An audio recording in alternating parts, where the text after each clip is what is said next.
Today on Kory's Rides, we're going to be replacing our cam chain tensioner on the CRF250L. Now the factory one is right here, and mine has finally failed. It was getting a little noisy, and I just thought it was a big bore kit, but I've found out that it's this cam chain tensioner. The symptoms of that are there'll be like well, it's just a slapping chain is what it is back here, because the cam chain runs in here.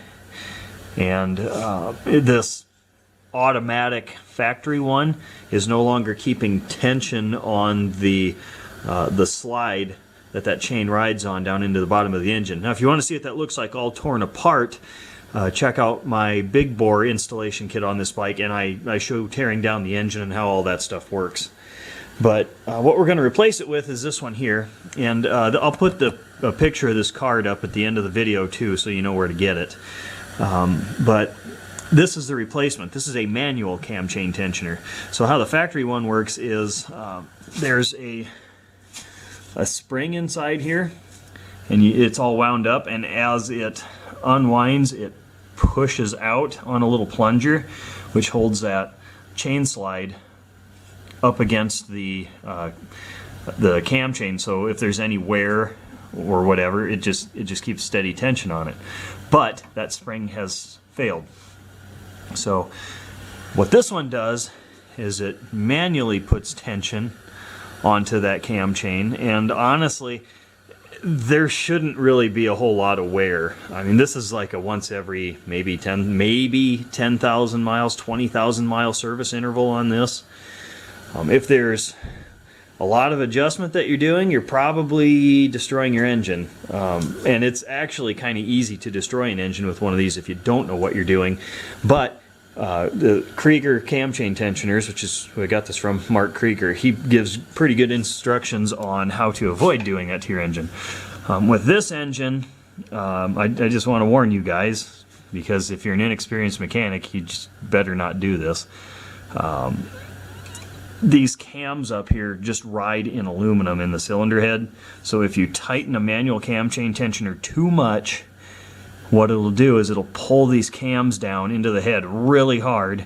Either your engine won't run, or it'll make all kinds of horrible noises, and it'll eat into that aluminum, and it'll destroy your cams, it'll destroy your cylinder head, and when it fails, you could send a valve into the piston and destroy the rest of the cylinder head, the piston, possibly the jug, and everything. So catastrophic failure if you're stupid.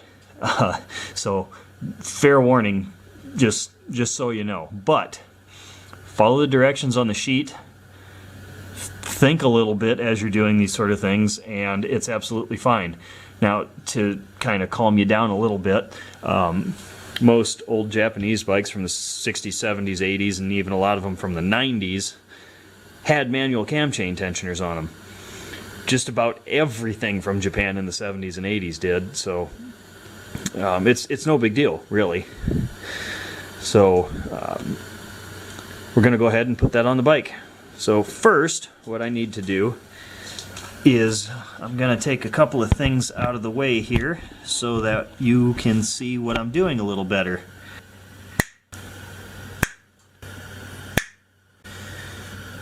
And there we are, much better access. I will say it's not actually necessary to take all of that off.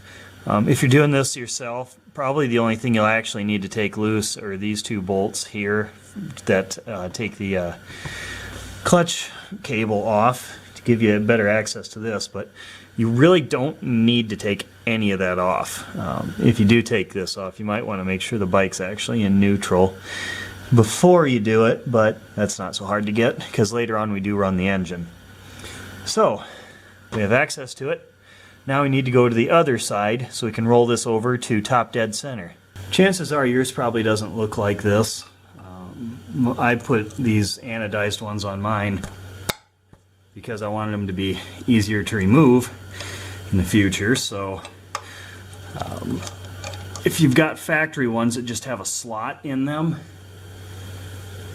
what you need to do is either take a piece of metal and just kind of file it, or grind it down until it's a nice really good solid fit into the slot of your factory timing plug, or you can take a screwdriver, a big flat bladed screwdriver, and grind the tip back. And the reason I'm saying to grind it is because it doesn't fit otherwise. I think Honda actually makes a special tool for that. I've seen guys take a couple washers together in a vice grip and stick it in there, and then put a adjustable wrench on the vice grip and pop it loose. There's not really a good way to do it unless you've got the factory removal tool. I would suggest getting these plugs. They're not that expensive, and if you're going to be working on your own bike at all in the future, save you a lot of grief. So you only got to get those factory ones out once. The next step, there's this little ID mark right there, and what we want to do is roll the engine over with a 17mm socket until we get, oop, I think I just went by it. I'll have to go around again. There's a little mark inside there somewhere that has the letter T on it. Okay, oh, right there.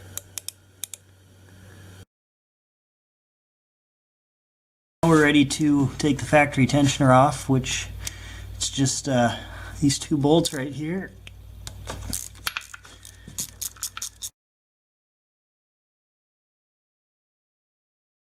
And the problem with this that I've had is it doesn't always come out. And this is a plunger that pushes up against it. If you take this out, there's a thing in there that you can screw it back in, get the tension back on the spring. The problem is, half the time when I would put this one back in and take it out, clean it, that sort of thing, I'd put it back in, this wouldn't come back out. So this is what we're getting rid of. Normally, this is great, it'd work wonderful, but this specific one's failed a few times, and I don't want to risk it anymore, so we're getting rid of it. Now we're ready to put the new manual one on. These little pieces of hose here, you'll need to take those off. You might have to hold them with a pair of pliers and actually turn the bolt out, but there we go. That's just to hold everything together, and I've got this backed all the way, almost all the way back, and it says in the instructions it doesn't matter which way. So go ahead and put that on there. Just get the threads started by hand on these fasteners here, which were included. Now it's hitting back here, but you don't have to worry about that because this is all the way back and it's going to be going in.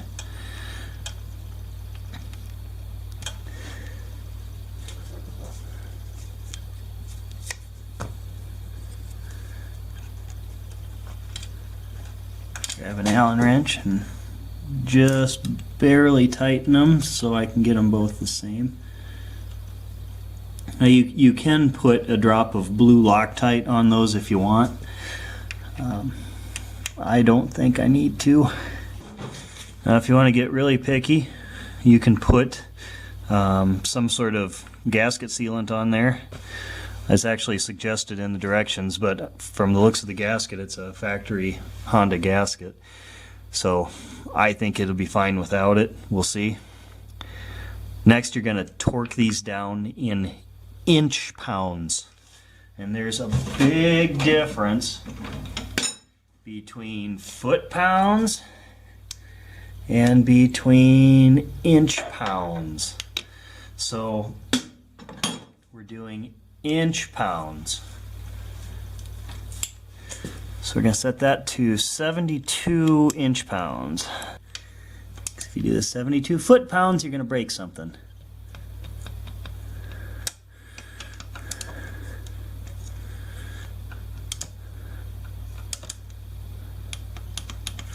I got lucky because that's the smallest metric socket I've got. It's a 4mm. Now that's in and set down, so now we can go on with adjusting it. Okay, so what we're going to do is go ahead and just run that back. And we're just going to snug it up by hand. Make sure you're, might as well put this adjustment nut way back because we're not going to need it for a while. We're just going to snug this up by hand. Snug is the key word. No tools, just your fingers.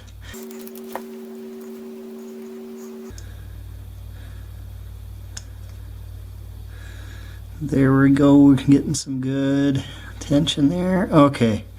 Now I didn't crank it as hard as I can with my fingers. I just snugged it, okay? Next step, we're gonna have to actually turn the engine over while adjusting it. So, coming back over to the other side of the bike, and I'm gonna go counterclockwise with the engine. So I've got my chest on the seat, and I've got my hand on the ratchet for the turning the engine over, counterclockwise. Turn it over a few revolutions. So what's happening while I'm cranking the engine over counterclockwise is it's unloading cam chain tension, and then I got about 1/8 of a turn out of this. So it's taking the tension off of this side, putting all the tension over here, so that we're taking the slack out of the cam chain.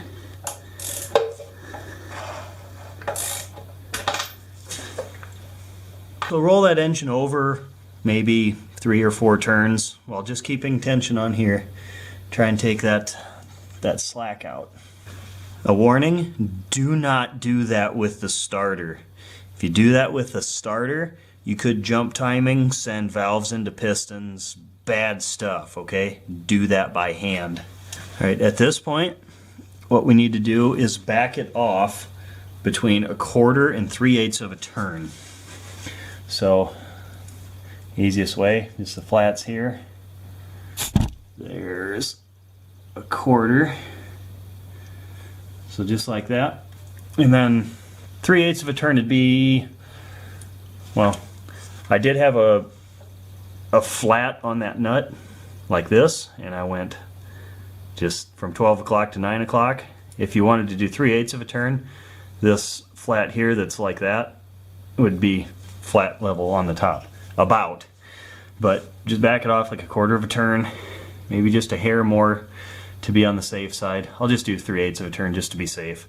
It's better to have it slightly too loose than too tight. Really loose, you're going to jump timing and destroy your engine. Too tight, it'll run, but it'll pull the valves down into the head and destroy your engine.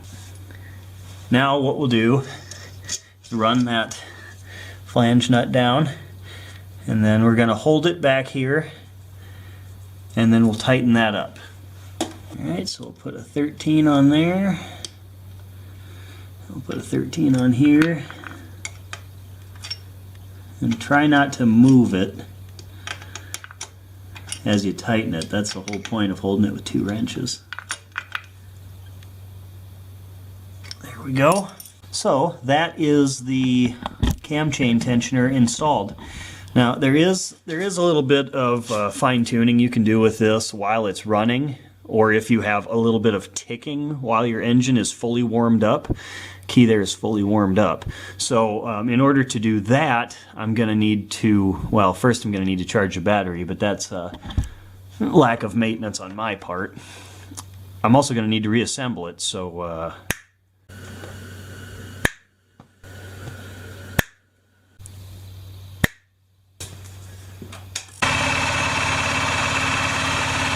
nice and smooth, no noise. Nice and quiet, no cam chain noise. Okay, now that we got it installed, we can go ahead and push it outside and get it up to operating temperature, and we can then do the fine-tune adjustment on the cam chain tensioner. I've got a Trail Tech gauge on mine, but what else you could do is push it outside, let it run 5 minutes or so, take an infrared thermometer and aim it at the radiator. 170 is about where we want to be at for this. 165 to 175, somewhere in there for normal operating temperature. And then we can get her really dialed in.